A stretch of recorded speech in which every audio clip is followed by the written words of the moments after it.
नमस्कार साथियों। तो कैसे हो मेरे प्यारे फैमिली मेंबर्स। साथियों, मैं हूं आपका अपना मिस्टर एक्स। और साथियों, आज की जो घटना में लेकर आया हूं ना, वह इतनी ज़्यादा भयानक है कि इसे जानने के बाद आपके रोंगटे खड़े हो जाएंगे। हाँ, मैं मानता हूं कि हर किसी की लाइफ में एक बुरा फेस ज़रूर आता है, लेकिन उस बुरे समय में भी कोई आदमी इतना स्वार्थी कैसे हो सकता है कि वह किसी के पूरे खानदान को बर्बाद करने पर आ जाए। तो यह स्टोरी है एक ऐसे ही हंसते खेलते परिवार की, जो आज न जाने कैसे इतनी बदहाली पर आ पहुंचा जिसकी कोई सीमा भी नहीं है। तो जो भी साथी पहली बार हमारे चैनल पर आए हैं, वह इस स्टोरी को आखिर तक जरूर सुने। और अगर आपको हमारी स्टोरी पसंद आए तो फिर चैनल को सब्सक्राइब करके इस फैमिली का हिस्सा जरूर बन जाना। चलिए शुरू करते हैं। रात के गहरे अंधेरे में जहां एक ओर पूरा शाहजहांपुर सोया हुआ था, उसी शाहजहांपुर के एक छोटे से कस्बे के एक सुनसान कब्रिस्तान में फरमान अंसारी एक गहरी कब्र में बैठा था। कब्र के अंदर रोशनी के लिए केवल एक मोमबत्ती जली हुई थी। फरमान पूरी तरह से पसीने में नहाया हुआ था। फरमान के पूरे शरीर पर मल मूत्र लगा हुआ था। उसने अपने आप को गंदा कर रखा था। वह मन ही मन कुछ बुदबुदा रहा था। फरमान की आंखें बंद थीं। तभी उसे ऐसा एहसास हुआ जैसे कब्र की मिट्टी किसी ने ढक दी और वो कब्र में ही दफन हो गया।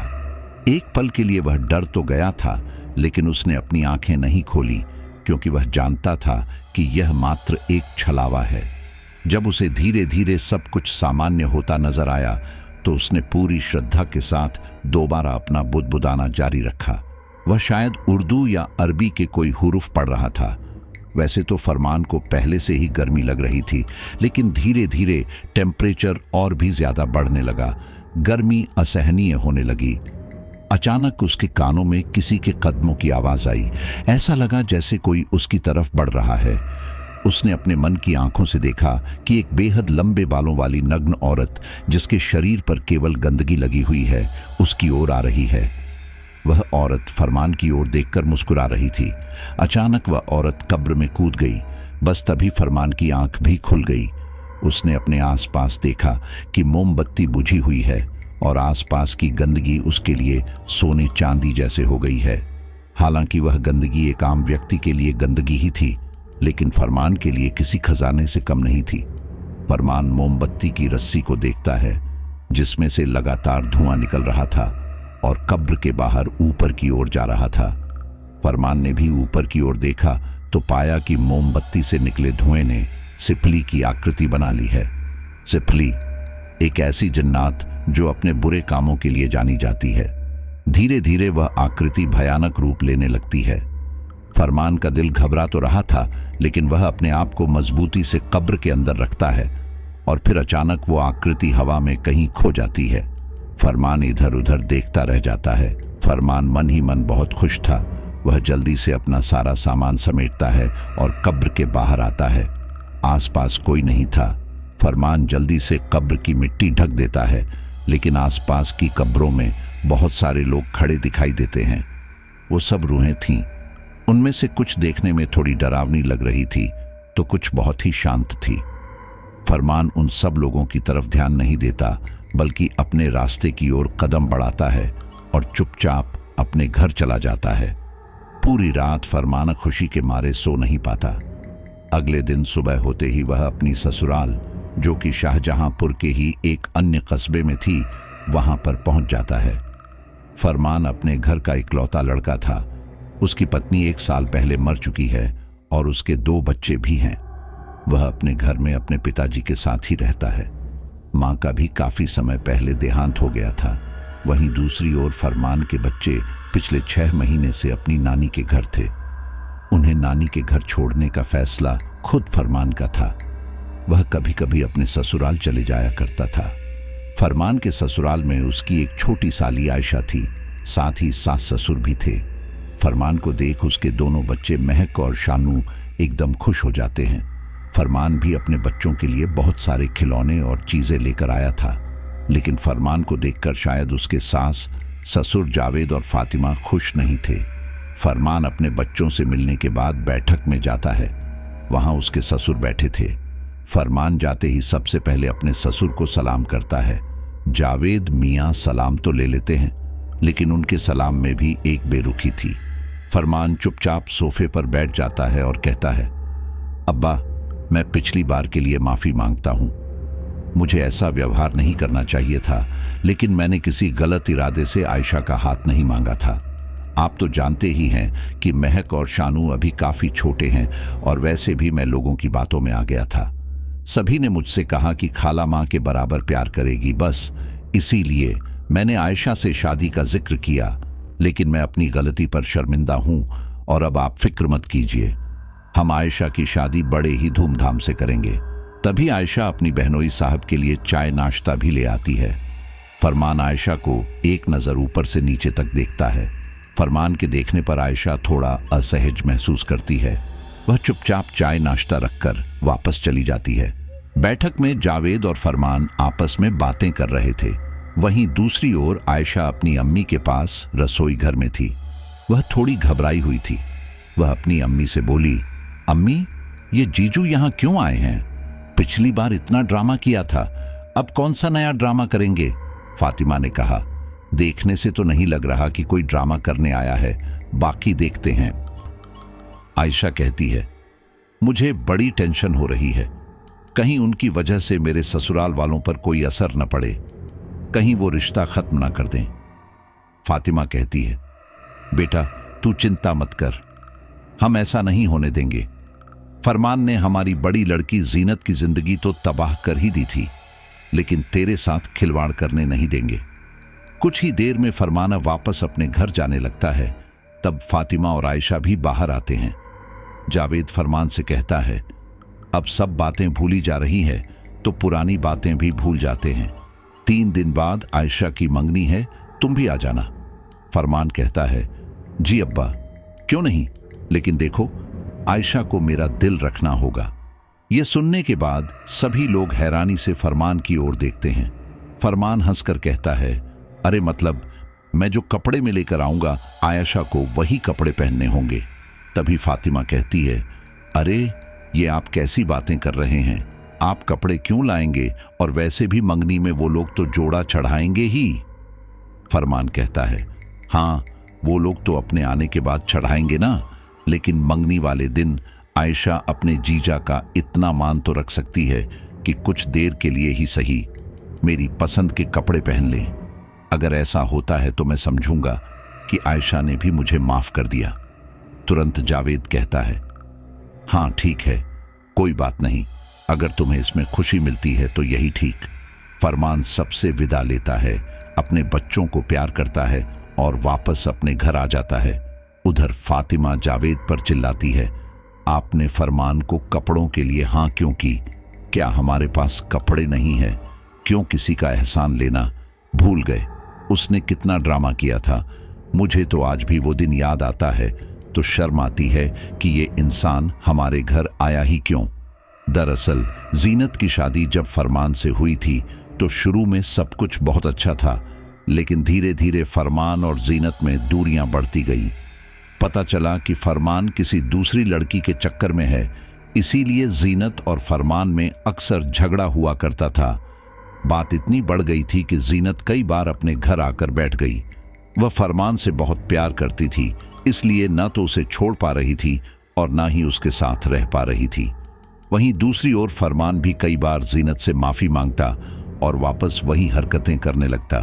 धीरे धीरे यह लड़ाई इतनी बढ़ती चली गई कि जीनत बर्दाश्त नहीं कर पाई और उसने आत्महत्या कर ली।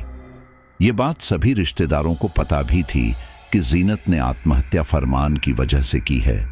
वहीं दूसरी ओर इस मामले में पुलिस केस भी हुआ, लेकिन लोगों के दबाव के कारण जीनत के पिता जावेद ने कोई पुलिस रिपोर्ट नहीं करवाई, क्योंकि लोगों का कहना था कि मां तो पहले ही मर चुकी है। अब ऐसे में अगर पिता भी जेल चला जाएगा तो बच्चों का ध्यान कौन रखेगा? वैसे भी जावेद के घर में कोई लड़का नहीं है, एक लड़की ही है। वह भी अपने ससुराल चली जाएगी तो क्या पता आयशा के ससुराल वाले भी जीनत के बच्चों को अपनाए या न अपनाए। इसीलिए जावेद ने फरमान को जेल भेजना मुनासिब नहीं समझा और शायद यही उसकी सबसे बड़ी गलती रही थी। धीरे धीरे जावेद को पता चला कि फरमान अपने बच्चों के साथ भी कोई खास सलूक नहीं करता। माँ के जाने के बाद जो प्यार बच्चों को मिलना चाहिए था वह नहीं मिल रहा। फरमान बस उनकी ज़रूरत ही पूरी करता है। वहीं दूसरी ओर यह भी सुनने में आया था कि फरमान ने अपनी दुकान भी बेच दी है और लगभग कंकाल हो चुका है। इन सब के चलते पता नहीं फरमान के दिमाग में एक बार क्या आया कि उसने आयशा से शादी करने की ठानी। कहीं ना कहीं इस बात में समाज का भी दबाव था। लोगों ने फरमान को समझाया कि वह अपनी शादी आयशा से कर ले, इस तरह से बच्चों को मां मिल जाएगी और परिवार टूटेगा भी नहीं। फरमान ने इस मामले में अपने ससुर से बात की, जिसे सुनकर पहले तो उन्हें लगा कि हाँ, ऐसा करना ठीक है, लेकिन जब उन्होंने अपनी पत्नी फातिमा से इस बारे में बात की तो दोनों की बातों में असहमति हो गई। फातिमा एक औरत थी, वह जानती थी कि जीनत का दर्द क्या होगा। फातिमा ने अपने पति से कहा था कि फरमान हमारी बड़ी बेटी को खुश नहीं रख पाया तो हम कैसे कह सकते हैं कि हमारी छोटी बेटी सही रहेगी, और वैसे भी हम उसके बच्चों के कारण अपने बच्चों की जिंदगी खराब नहीं कर सकते। रही बात दोनों बच्चों की, तो हम महक और शानू को पाल लेंगे, कुछ प्रॉपर्टी उनके नाम कर देंगे तो शायद इनका नसीब भी सुधर जाए। इसीलिए जावेद ने आयशा के लिए फरमान से साफ मना कर दिया, लेकिन फरमान अपनी जिद पर अड़ा रहा और बार बार अपने सास ससुर को आयशा से शादी के लिए कहता रहा। हद तो उस दिन हो गई जब आयशा को देखने के लिए रिश्ते वाले आए। इत्तेफाक से फरमान भी उसी दिन वहीं पहुंच गया। घर में अच्छे खासे लोग थे और फरमान ने वहां पर ड्रामा शुरू कर दिया। आयशा को चरित्रहीन बताया, सब कुछ तहस नहस कर दिया। इसलिए आयशा का रिश्ता वहीं खत्म हो गया और तब से जावेद ने फरमान को अपने घर न आने की हिदायत दी थी। उस दिन अचानक फरमान को वहां पाकर और उसके व्यवहार में तब्दीली देखकर फातिमा को काफी अजीब लगा तो जावेद को भी था, लेकिन फरमान को अपनी गलती का एहसास हो गया था। यह सोचकर जावेद ने उसे माफ कर दिया है। आयशा की मंगनी वाला दिन भी आ गया। फरमान भी सुबह सवेरे ही अपने ससुराल चला गया था और उसने एक पीले रंग का कपड़ा अपनी साली आयशा को दिया। आयशा ने भी अच्छे दिल के साथ वह कपड़ा पहन लिया। अभी तक रिश्ते वाले आए नहीं थे। घर में कामकाज हो रहा था और सभी तरह की तैयारी चल रही थी। फरमान आयशा को देखकर बहुत खुश था। वहीं दूसरी ओर दूसरे कमरे में आयशा की अम्मी फातिमा भी तैयार हो रही थी। वह आईने में देखकर अपने बाल बना रही थी। उस समय कमरे में वो अकेले मौजूद थीं। फरमान उनके पास जाता है और कहता है, अरे अम्मी जान, आप अभी तक तैयार ही नहीं हुई, उधर आपकी बेटी रेडी है। फातिमा कहती है, हाँ बेटा, बस तैयार हो ही गई। फरमान कहता है, वैसे कितने देर में आएंगे वे लोग? फातिमा कहती है, पता नहीं बेटा, मैं बस अभी देख कर आती हूं। इतना कहकर फातिमा कमरे से बाहर चली जाती है। फातिमा के बाहर जाते ही फरमान तुरंत आईने के पास जाता है और आईने के सामने रखा कंघा उठा लेता है। उस कंघे में फातिमा के कुछ बाल थे। फरमान चुपचाप वह कंघा अपनी शर्ट के अंदर छुपा लेता है। कुछ ही देर में मेहमान भी आ जाते हैं। सभी रस्मों रिवाज की शुरुआत हो चुकी थी। आयशा भी बाहर आकर बैठी थी कि अचानक माहौल में एक बू छा गई।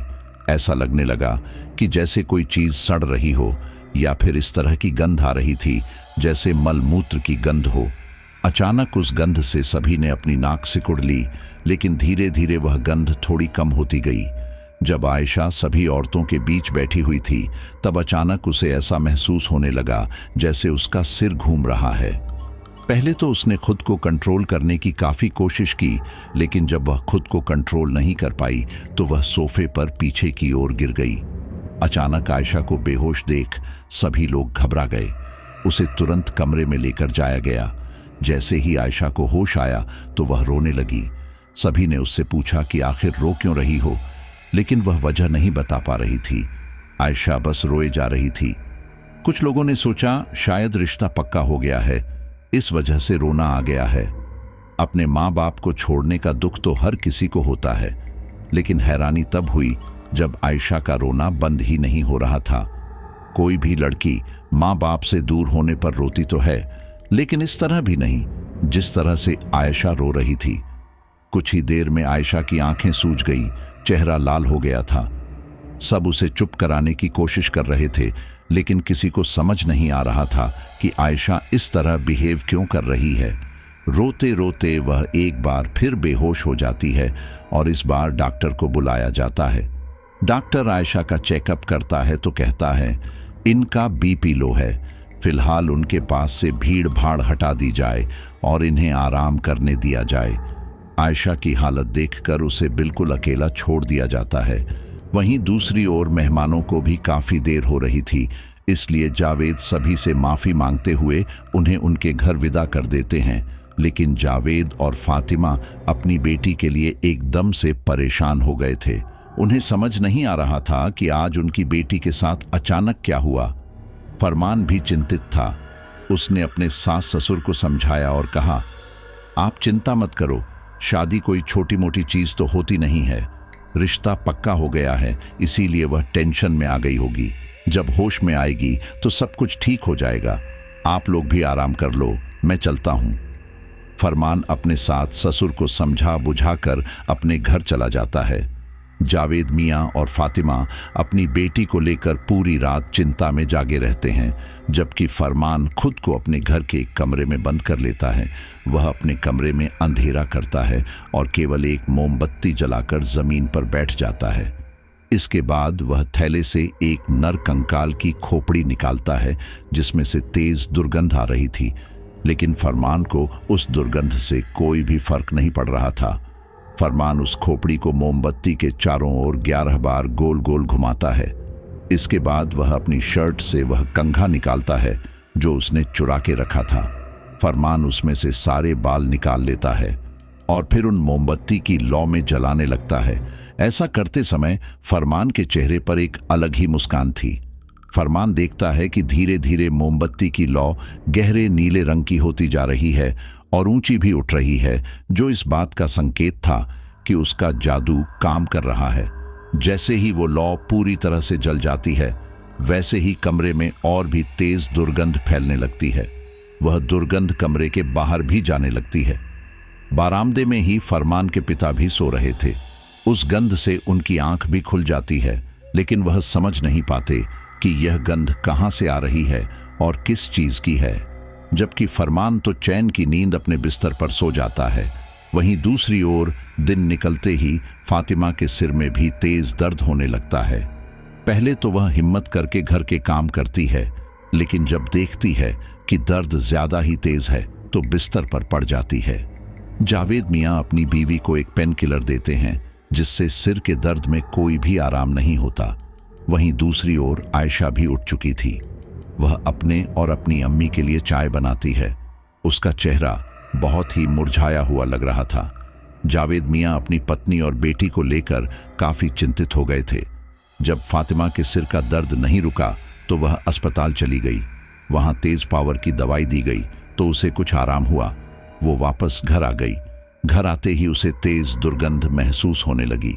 काफी देर तक तो उसने अनदेखा करने की कोशिश की, लेकिन आखिर में वह अपने पति से बोली, जी आपको घर में अजीब सी बदबू नहीं आ रही है?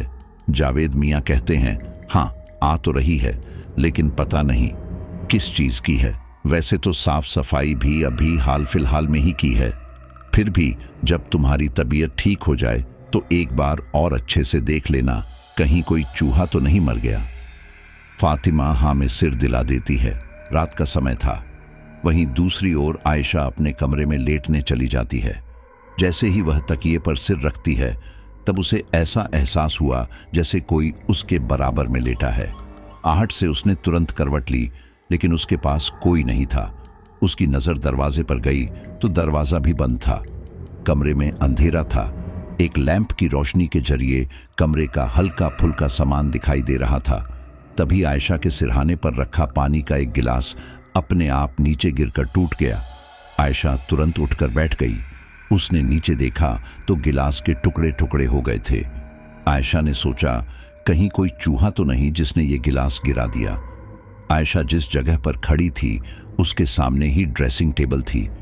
आयशा जब इधर उधर देख रही थी तब उसकी नजर ड्रेसिंग टेबल के आईने पर भी पड़ी। उसने अपने अक्स को देखा। आयशा ने देखा कि उसकी आंखें अलग लग रही हैं। वह धीरे धीरे आईने की तरफ बढ़ी और अपनी आंखों को गौर से देखने लगी। आयशा ने पाया कि ये उसकी आंखें नहीं हैं, ये तो किसी और की आंखें हैं। आयशा घबरा गई। आयशा ने शीशे पर हाथ रखा, लेकिन जैसे ही हाथ पीछे किया तो पाया कि शीशे पर खून लग गया है। आयशा ने अपने हाथों को देखा तो हाथों पर कुछ भी नहीं था। आयशा घबराकर पीछे हटने लगी, लेकिन उसके बाद आयशा और भी ज्यादा हैरान रह गई, क्योंकि जिस हिसाब से वह पीछे चल रही थी उस हिसाब से आईने का अक्स पीछे नहीं हो रहा था। आयशा की परछाई वहीं की वहीं रुकी हुई थी। यह देखकर आयशा बुरी तरह चिल्ला उठी। अचानक उसके कानों में एक शोर होने लगा, लोगों के चीखने का शोर, और फिर वो बेहोश हो गई। आयशा की चीख सुनकर जावेद और फातिमा दोनों उठ गए थे। वे दोनों तुरंत आयशा के कमरे में आए तो पाया आयशा फिर से बेहोश हो गई है। फातिमा अपनी बेटी को गोद में लेते हुए बोली, या अल्लाह, ये हमारी बेटी के साथ क्या हो रहा है? फातिमा ने अपने पति जावेद से कहा, आप इसे किसी अच्छे डॉक्टर को क्यों नहीं दिखाते? जावेद कहता है, हाँ, मैं कल ही इसे किसी डॉक्टर के पास लेकर जाता हूं, जरूर इसे कोई गंभीर बीमारी है। जावेद और फातिमा अपनी बेटी को अगले दिन ही अस्पताल लेकर जाते हैं। वहां पर उसके कुछ टेस्ट होते हैं। अंत में जब वह डॉक्टर से मिलते हैं तब पता चलता है कि आयशा को तो कोई बीमारी ही नहीं है, सब कुछ नॉर्मल है, वह पूरी तरह से स्वस्थ है। यह जानने के बाद जावेद और फातिमा को बिल्कुल भी यकीन नहीं होता। फातिमा, जिसका सिर दर्द अब तक बना हुआ था, कभी तेज तो कभी कम। डॉक्टर की बात सुनने के बाद उसके सिर का दर्द भी तेज हो जाता है। फिर जावेद अपनी पत्नी का भी सीटी स्कैन करवाता है। तब उसके दिमाग में भी किसी तरह की कोई प्रॉब्लम नहीं आती। डॉक्टर तो यह कहकर टाल देते हैं कि शायद डिप्रेशन है।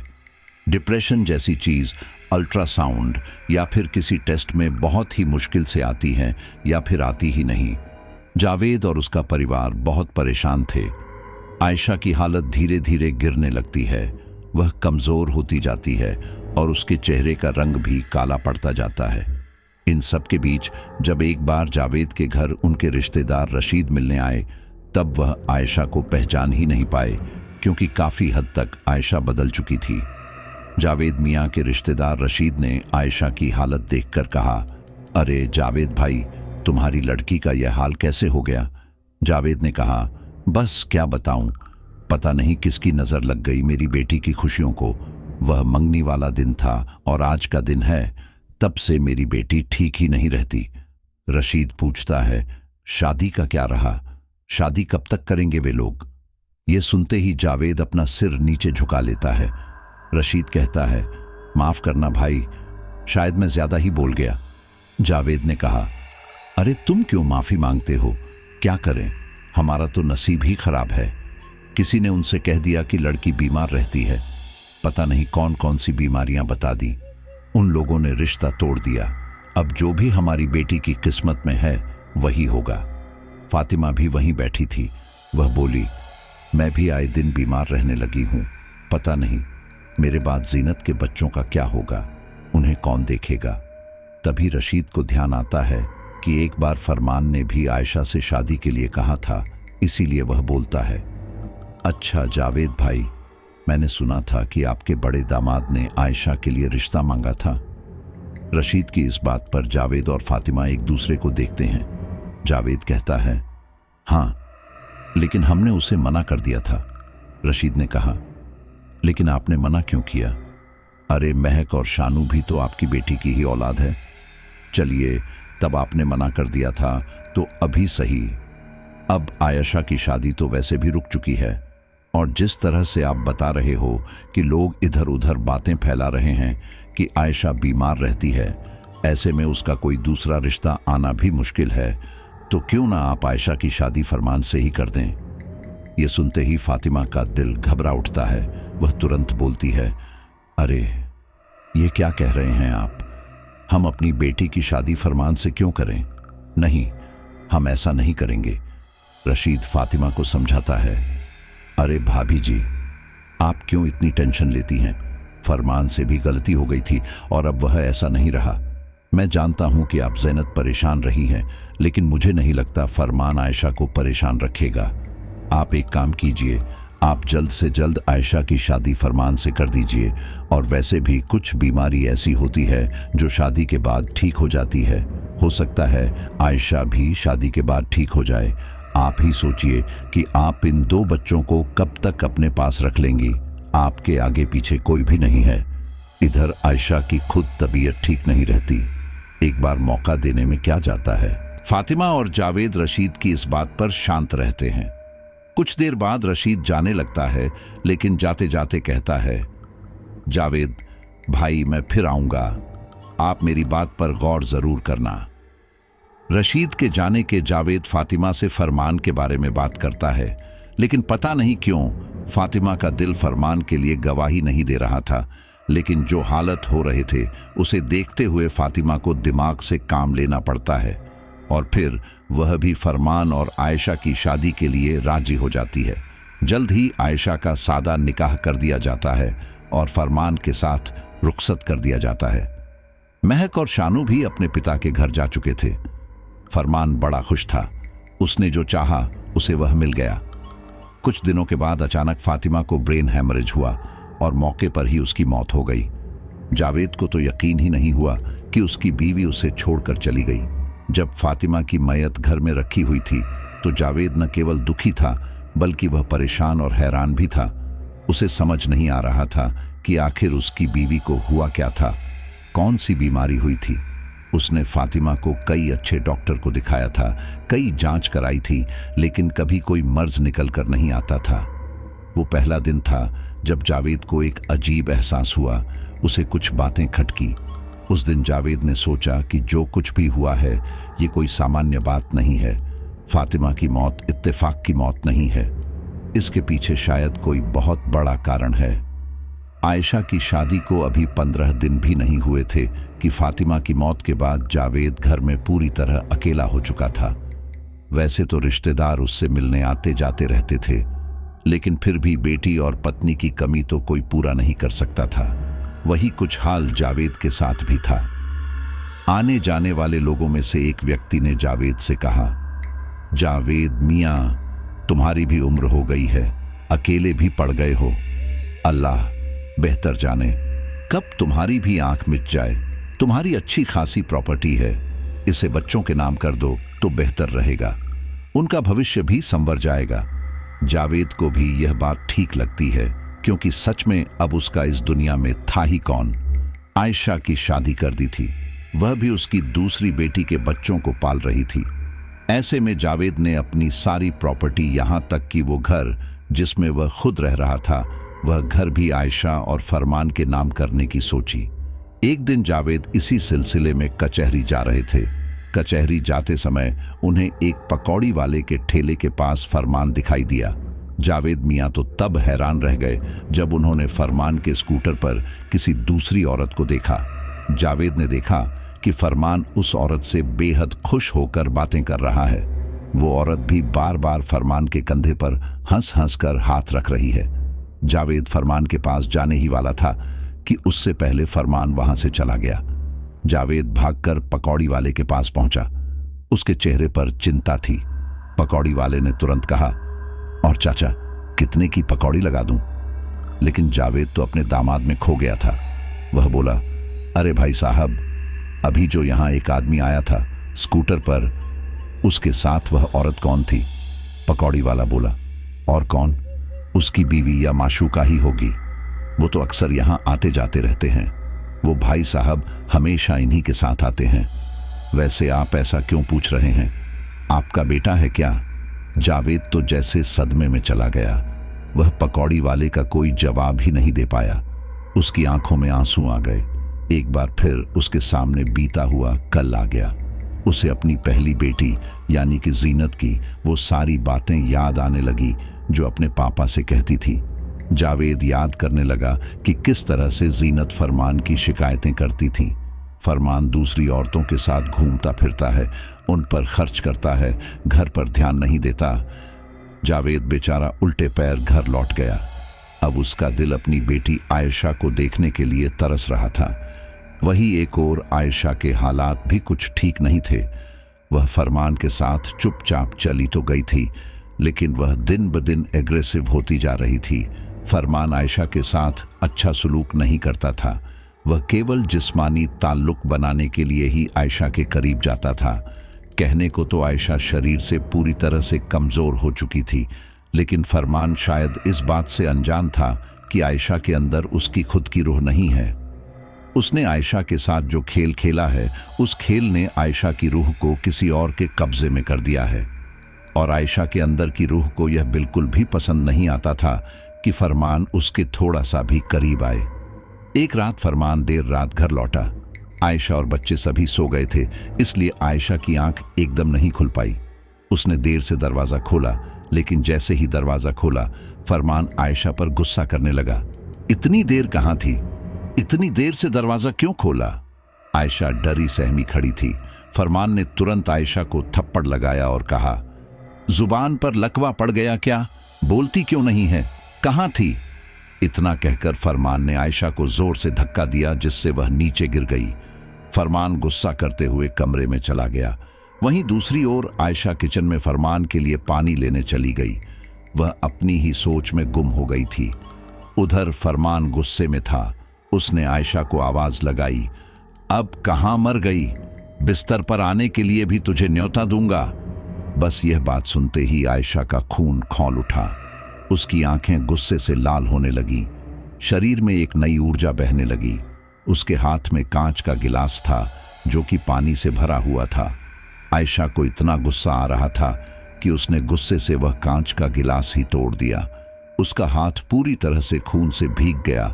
उसने अपने हाथों की मुट्ठी बनाई और कमरे में गई।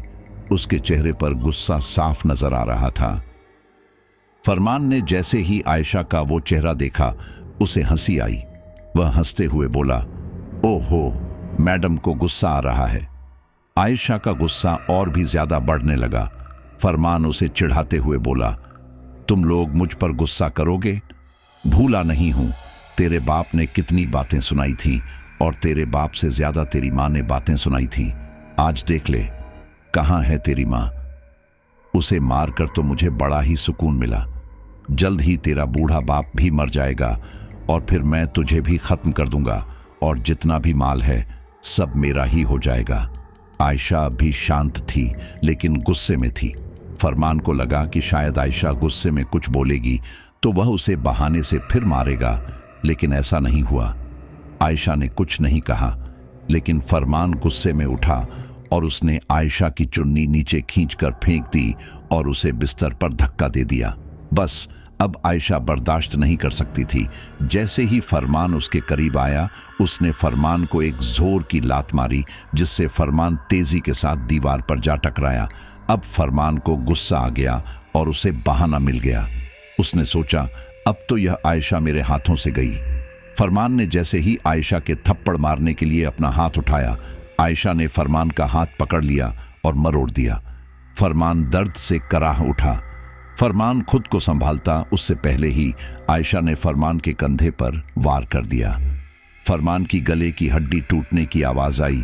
इस बार फरमान और भी ज्यादा तेजी से चीखा। वहीं दूसरी ओर बरामदे में फरमान के पिताजी भी लेटा करते थे।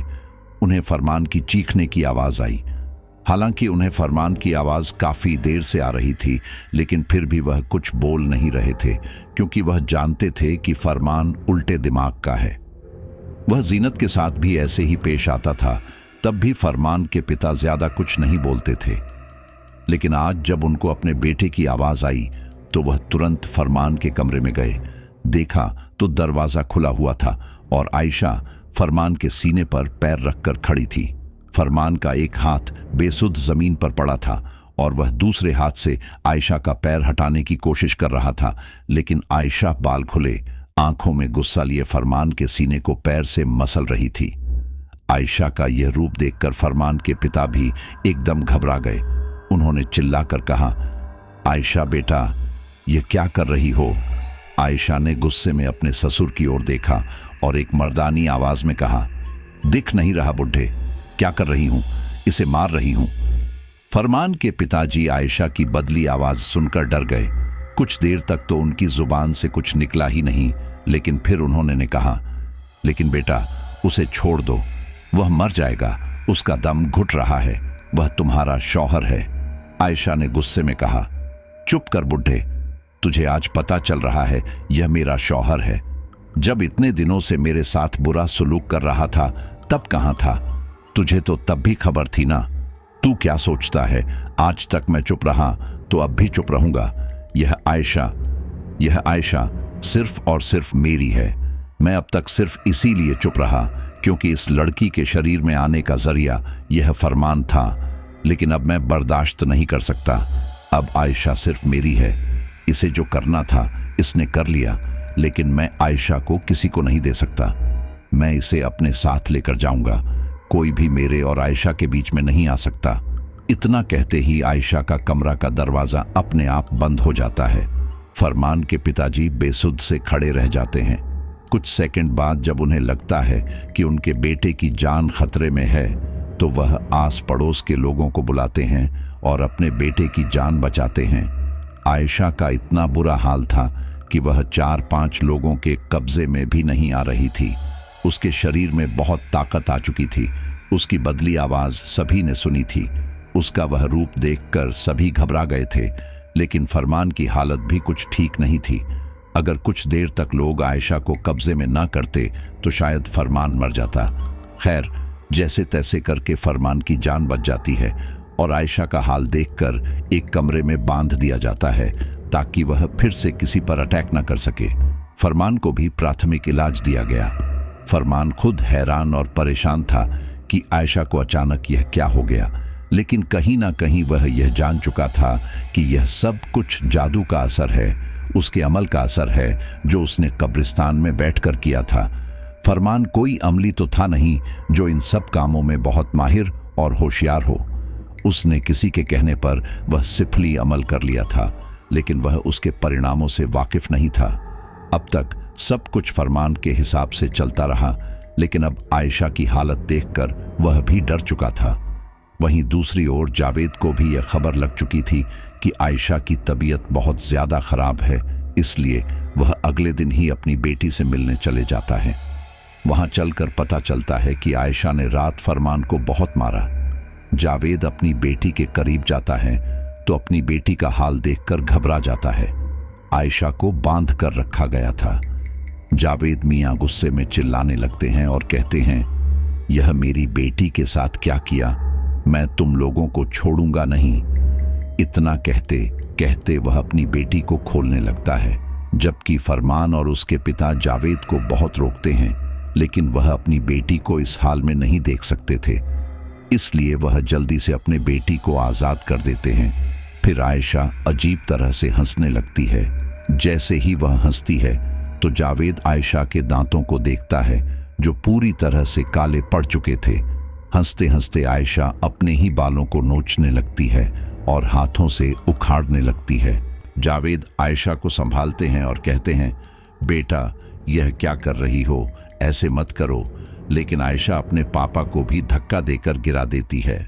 फरमान के पिता जावेद को संभालते हैं और कहते हैं, मैं आपसे मना कर रहा था ना, हमने बड़ी मुश्किल से इसे कब्जे में लिया था। आप हमारी बात को समझिए, यह आयशा नहीं है, कोई और है। मुझे तो लगता है इस पर किसी जिन्नात का साया हो चुका है। यह सुनते ही जावेद के तो जैसे पैरों तले जमीन खिसक जाती है। फरमान और उसके पिता जल्दी से जावेद को बाहर निकालते हैं और दरवाजा बंद कर देते हैं। जावेद बाहर बैठकर रो रहा था। उसे समझ नहीं आ रहा था कि यह सब उसकी बेटी के साथ कैसा हो गया।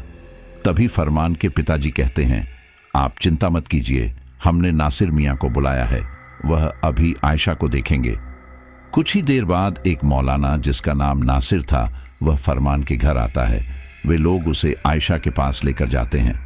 आयशा उस समय चुपचाप दीवार से चिपक कर खड़ी थी और कुछ गुनगुना रही थी।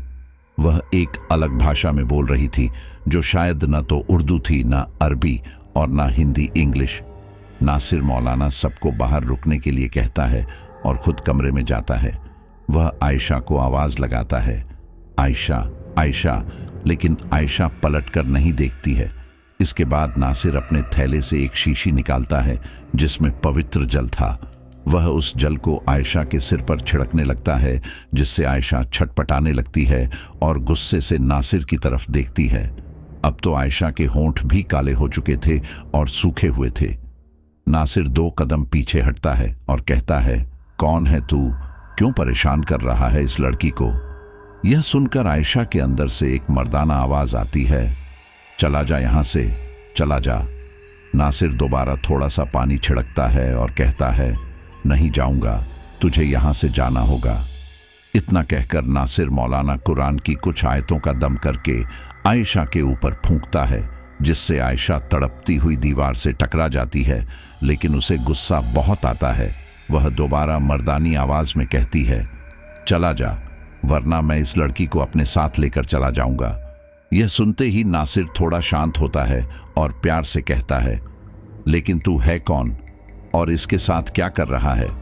आयशा कहती है, मेरा नाम हम्बल है, यह लड़की अब मेरी बीवी है और मैं इसे नहीं छोड़ सकता।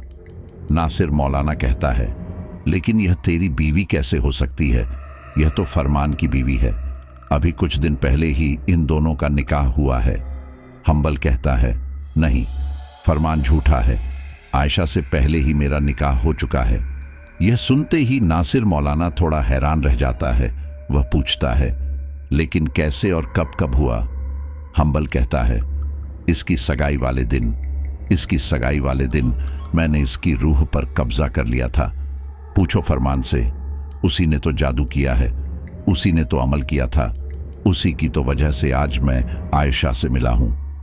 यह सुनते ही नासिर हैरानी से दरवाजे की ओर देखता है, जहां से फरमान, जावेद और फरमान के पिता झांक रहे थे। फरमान अपनी नजरें चुराने लगता है, लेकिन नासिर इतना समझ जाता है कि फरमान कुछ बहुत बड़ा छुपा रहा है। नासिर तो बाहर की तरफ देख रहा था, लेकिन तभी आयशा नासिर के बिल्कुल करीब आ चुकी थी। नासिर जैसे ही आयशा की तरफ देखता है, वह भी डर जाता है, क्योंकि आयशा बिल्कुल उसके चेहरे के करीब थी। आयशा नासिर को अजीब तरह घूर रही थी। उसकी आंखें इतनी डरावनी थी कि कोई भी दशहत के मारे ही मर जाता। नासिर का भी दिल तेजी से धड़कने लगा। वह मन ही मन कुरान की आयतों का पाठ करने लगा, लेकिन बीच बीच में वह कुरान के आयतों को भूल जाता है, क्योंकि आयशा का घूरना कोई सामान्य नहीं था।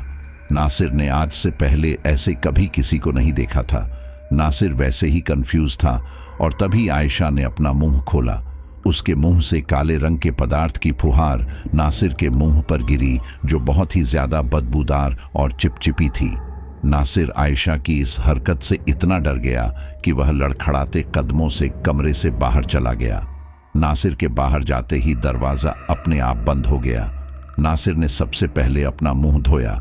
उसकी आंखों में खौफ साफ नजर आ रहा था, जिसे सभी लोग नोट कर रहे थे। फरमान के पिता ने कहा, क्या हुआ मौलाना साहब, आप आ क्यों गए? हमारी आयशा को क्या हुआ है? नासिर ने फरमान की तरफ देखकर कहा, यह तो फरमान ही बता पाएगा। यह सुनते ही फरमान अपना चेहरा इधर उधर करने लगा। नासिर ने दोबारा कहा, बताओ फरमान, क्या छुपा रहे हो? देखो, अगर तुमने आज सच्चाई नहीं बताई तो इसका खामियाजा पूरे परिवार को भुगतना पड़ सकता है। मैं तुम्हारे परिवार को बहुत समय से जानता हूं, तुम्हारी हरकतों के बारे में भी जानता हूं। तुमने आयशा की बहन के साथ क्या सलूक किया था, यह बात दुनिया से छिपी नहीं है। अब आयशा भी बहुत बड़ी मुसीबत में है। उसके ऊपर जो कोई भी जिन्नात है, वह कोई साधारण जिन्नात नहीं है, और वह तुम्हारा नाम ले रहा है कि तुम्हारी वजह से ही वह आयशा पर आया है। इसलिए सब साफ साफ बता दो, आयशा की जान खतरे में है। फरमान अभी भी चुप था, लेकिन इस बार फरमान के पिता फरमान के एक जोरदार थप्पड़ लगाते हैं और बोलते हैं, बोलता क्यों नहीं है, गूंगा क्यों हो गया? फरमान अपने पापा के इस रूप से एकदम घबरा गया था, लेकिन फरमान के पापा रुकते नहीं हैं, बल्कि उसे और मारते हैं और पूछते हैं, बोलता क्यों नहीं है? बता, क्या किया तूने आयशा के साथ? बता, वरना मैं तुझे मार दूंगा।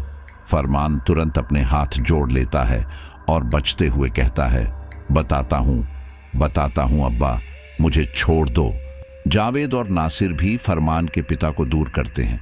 फरमान रोते हुए कहता है, अब्बा, मुझे नहीं पता था ये सब कुछ हो जाएगा। मैंने तो बस यूं ही एक अमल कर लिया था। मुझे माफ कर दो। नासिर कहता है, कैसा अमल? फरमान कहता है, सिफली अमल। ये सुनते ही नासिर की आंखें हैरानी से चौड़ी हो जाती हैं। न केवल नासिर की, बल्कि जावेद और फरमान भी हैरान रह जाते हैं, क्योंकि यह अमल ऐसा अमल है जो इस्लाम की दुनिया में बेहद खतरनाक माना जाता है। यह ऐसा अमल माना जाता है जिसका कोई तोड़ ही नहीं है। तीनों हैरानी से फरमान की तरफ देखते हैं। फरमान के पिता को तो इतना गुस्सा आता है कि वह दोबारा फरमान को मारने लगते हैं। नासिर और जावेद जैसे तैसे करके फरमान को छुड़ाते हैं। नासिर फरमान से पूछता है, लेकिन तुमने ऐसा क्यों किया? क्या तुम सिफली अमल के बारे में जानते नहीं कि यह कितना खतरनाक अमल है? फरमान हकलाते हुए कहता है, हाँ, मैंने सुना था। मैंने इसके बारे में सुना था कि हम इस अमल के जरिए जो चाहे वह पा सकते हैं, किसी को मार भी सकते हैं। जावेद रोते हुए पूछता है, तो क्या मेरी ज़ैनत को तुमने? ये सुनते ही फरमान कहता है, नहीं नहीं, ज़ीनत को मैंने नहीं मारा। ज़ीनत की मौत इस अमल के जरिए नहीं हुई है। ज़ीनत तो अपनी मौत खुद मरी है, लेकिन हाँ, उसके मरने के बाद मैंने यह अमल किया था क्योंकि मैं आयशा से शादी करना चाहता था ताकि आपकी सारी प्रॉपर्टी मेरी हो जाए। मुझे यह सुझाव मेरे दोस्त ने दिया था। मेरे दोनों बच्चे बिन मां के हो गए थे। मैं भी बच्चों पर ध्यान नहीं दे पा रहा था। उसने मुझसे कहा कि तू कोई दूसरी लड़की लेकर आएगा तो शायद वो तेरे बच्चों को ना देखे, लेकिन तू आयशा से शादी कर लेगा तो वो तेरे बच्चों का ख्याल रखेगी। साथ ही तेरे ससुर की सारी प्रॉपर्टी तेरी हो जाएगी। लेकिन आप आयशा से शादी के लिए माने ही नहीं। मैंने हर तरह से कोशिश की, लोगों को आपके घर भिजवाया, खुद भी गया, लेकिन आप और अम्मी अपनी जिद पर अड़े रहे। और फिर इतना ही नहीं, उस दिन सबके सामने आप दोनों ने मेरी बेइज्जती भी बहुत की थी। इसलिए मैंने फैसला कर लिया था कि मैं सिफली का अमल उठाऊंगा और अपना बदला लूंगा। बस इसीलिए मैंने यह सब किया। लेकिन मुझे नहीं पता था कि आयशा के साथ ये सब कुछ हो जाएगा। मैं आयशा को बस अपने कब्जे में करना चाहता था और इसीलिए मैंने उसे पीला जोड़ा दिया। उस पर मैंने सिफली की तस्वीर को पढ़ा था, क्योंकि उस जादू में मुझे ऐसा ही हुक्म दिया गया था। मैंने सिफली को सिद्ध किया था। उसने मुझे यह निर्देश दिया था कि मुझे यह सब करना है। अब आयशा का ये हाल कैसे हुआ मैं नहीं जानता, लेकिन हाँ, मैं यह जरूर चाहता था कि अम्मी मर जाए, क्योंकि सबसे ज्यादा बेइज्जती उन्होंने ही की थी। फरमान की इस हरकत पर फरमान के पिता को भी बहुत शर्म आ रही थी। जावेद का तो रो रो कर बुरा हाल था। नासिर ने फरमान से कहा, तुमने सिफली को हाजिर कर लिया। सिफली को हाजिर करना बहुत ही मुश्किल काम होता है, और अगर एक बार वह हाजिर हो गई तो इतनी आसानी से पीछा नहीं छोड़ती। तुमने भले ही आयशा को अपना कब्जे में करना चाहा, लेकिन सिफली द्वारा भेजे गए जिन्नात ने आयशा को अपने कब्जे में कर लिया। और वैसे भी सिफली तुम्हारे सारे इरादों के बारे में जानती। वह जानती थी कि तुम्हें आयशा से ज्यादा प्रॉपर्टी अजीज है। तुम क्या सोचते हो कि सिफली अकेली है? उसके पास जिन्नातों की पूरी फौज है जो उससे खाना मांगती है, औरतें मांगती हैं, धन दौलत मांगती है। शायद तुम नहीं जानते कि इन जादू टोने तंत्र मंत्र के पीछे कितनी बड़ी काली दुनिया छुपी हुई है। ये सब कुछ जितना आसान लगता है उतना होता नहीं है। आयशा की जिंदगी खतरे में है। खतरे में कह लो या फिर उस जिन्नात के हाथ में। वो तो अब अपनी मौत भी नहीं मर सकती। शायद मैं या कोई दूसरा मौलाना भी आयशा को उस जिन्नात से छुटकारा दिल पाए, क्योंकि ये वही कर सकता है जिसने यह अमल उठाया हो, और इसके लिए तुम्हें भारी कीमत चुकानी पड़ सकती है। इसे तो केवल वही दूर कर सकता है जिसने यह अमल उठाया हो, लेकिन यह बहुत मुश्किल है। फरमान के पिताजी पूछते हैं, मतलब? नासिर मौलाना कहता है, सिफली अमल उठाने वाला सभी प्रकार के गंदे काम करता है। फरमान ने भी किए होंगे। मैं तो आपको अपने मुंह से बता नहीं सकता, लेकिन फरमान इस्लाम से अब खारिज हो चुका है। इसके लिए इस्लाम में कोई जगह नहीं है, क्योंकि इस्लाम के अंदर जादू टोना करना शिर्क माना जाता है, और शिर्क सबसे बड़ा गुनाह है। अगर तुमने कभी भी शिर्क किया तो तुम इस्लाम में दाखिल नहीं रह सकते। आयशा को उस जिन्नात से अलग करने के लिए बहुत मुश्किलों का सामना करना पड़ सकता है। शायद ऐसा कि उसकी जान की चली जाए, इसलिए मैं आपको यह सलाह नहीं दूंगा कि आप आयशा और जिन्नात को अलग करें। जहां तक मैं समझता हूं कि शायद वह जिन्नात आयशा को ज्यादा नुकसान नहीं पहुंचाएगा, क्योंकि उसने आयशा को अपनी बीवी मान लिया है, लेकिन कहीं ना कहीं उसकी वजह से आयशा का शरीर कमजोर और बेजान हो जाएगा। जावेद नासिर के पैर पकड़ लेता है और रोने लगता है। वह कहता है, मौलाना साहब, आप कैसे भी करके मुझे मेरी बेटी लौटा दीजिए। मेरा परिवार पूरी तरह से खत्म हो चुका है। मैं अपनी बेटी को नहीं खोना चाहता। नासिर जावेद को समझाता है, जावेद, मेरी बात को समझो। जरूरी नहीं है कि अगर किसी पर कोई जिन्न आया है तो उसे आसानी से दूर किया जा सके। यह जिन्न अपने आप नहीं आया है, इसे सिफली ने आयशा को सौंपा है और सिफली ही इसे दूर कर सकती है। लेकिन सिफली को हाजिर करने के लिए हमें वो सारे काम करने होंगे जो इस्लाम में नाजायज है। रही बात फरमान की, तो अगर फरमान सिफली से दोबारा सौदा करेगा तो उसे शायद अपनी जान देनी पड़े। अगर फरमान ऐसा कर सकता है तो शायद यह मुमकिन है, लेकिन सिफली दोबारा सौदा नहीं करती। यह भी हो सकता है कि फरमान अपनी जान से हाथ धो बैठे और आयशा उस जिन्नात से दूर भी ना हो पाए। इसलिए मेरी सलाह मानो तो मैं कुछ ताबीज दे देता हूं। उन ताबीजों को हर पीर और जुम्मेरात को जला दिया करना। ऐसे उस जिन्नात का असर कम रहेगा। लेकिन अगर हमने जिन्नात के साथ छेड़खानी करने की कोशिश की तो शायद आयशा को नुकसान हो जाए। न केवल आयशा, बल्कि वह अपने आसपास के लोगों को भी नुकसान पहुंचाने की कोशिश करेगी। हालातों को देखते हुए फरमान के पिताजी नासिर की बातों पर हामी भर देते हैं और उनसे ताबीज बनवा लेते हैं, लेकिन उनका दिल अभी भी बेचैन था। वह आयशा को कमरे में ही बंद करके रखते थे। वैसे तो आयशा अपने पिताजी के घर आ गई थी, लेकिन कभी कभी रात को जावेद को बहुत दहशत होती थी। उन्हें ऐसा लगता था कि वह जिन्नात उन्हें देख रहा है और नुकसान पहुंचाने की कोशिश कर रहा है, लेकिन वह मजबूर थे। वह अपनी बेटी को अकेला नहीं छोड़ सकते थे। वहीं दूसरी ओर जावेद और फरमान के पिता ने कई मौलानाओं से आयशा के बारे में बात की और अधिकतर मौलानाओं ने उन्हें यही सलाह दी कि जिन्नात से छेड़खानी न की जाए, क्योंकि इसे सिफली ने भेजा है और सिफली बहुत ही गंदी और खतरनाक शैतान है। धीरे धीरे जावेद ने अपनी बेटी को सामान्य पाया। वह शांत रहती थी, कमजोर भी हो चुकी थी, लेकिन फिर भी उसे कोई नुकसान नहीं पहुंच रहा था। इसलिए जावेद ने भी मौलानाओं से मदद मांगना बंद कर दिया। अब वह केवल अल्लाह पर भरोसा करके उनसे दिन रात दुआ करता है कि उनकी बेटी को किसी तरह की कोई तकलीफ ना हो। इधर फरमान अपने बच्चों का ध्यान नहीं रख रहा था। ये बात जावेद को जब पता चलती है तो वह अपनी जिम्मेदारी पर दोनों बच्चों को अपने घर ले आता है। हालांकि फरमान के पिता काफी मना करते हैं कि यह बच्चे उनके वारिस हैं, लेकिन जावेद उनकी कोई बात नहीं मानता। जब जावेद दोनों बच्चों को घर ले आता है तो आयशा उन दोनों का भी ख्याल रखती है।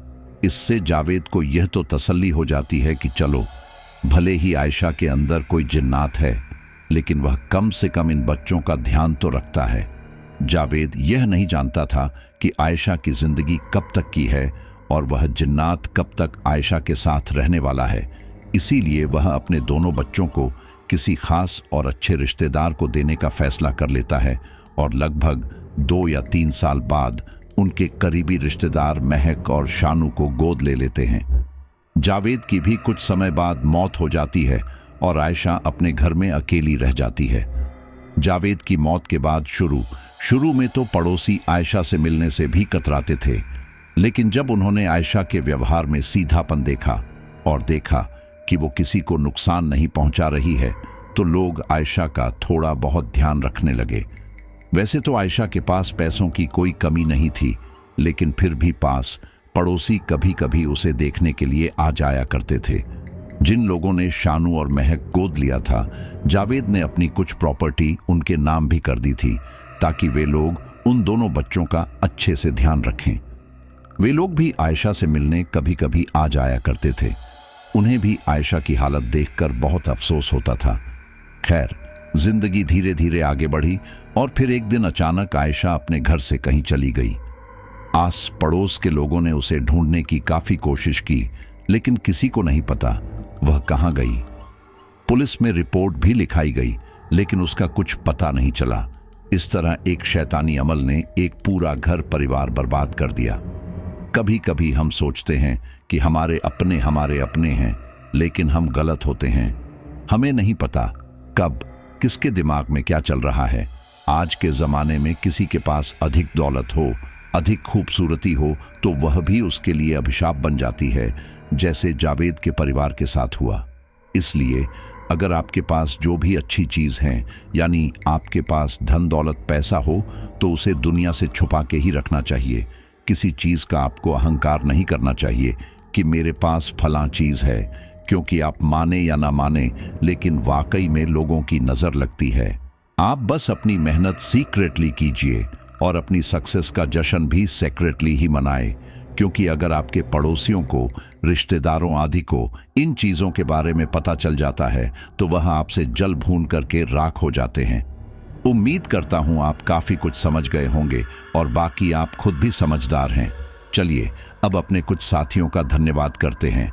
साजिद अली मुंबई, मोहम्मद आजम जयपुर, सुनीता खरवार, सोनिका शर्मा बहराइच, फिरोज खान नेपाल, धर्मेंद्र कुमार यूपी, फैजानुद्दीन जयपुर, निहार सिन्हा शिल्लोंग।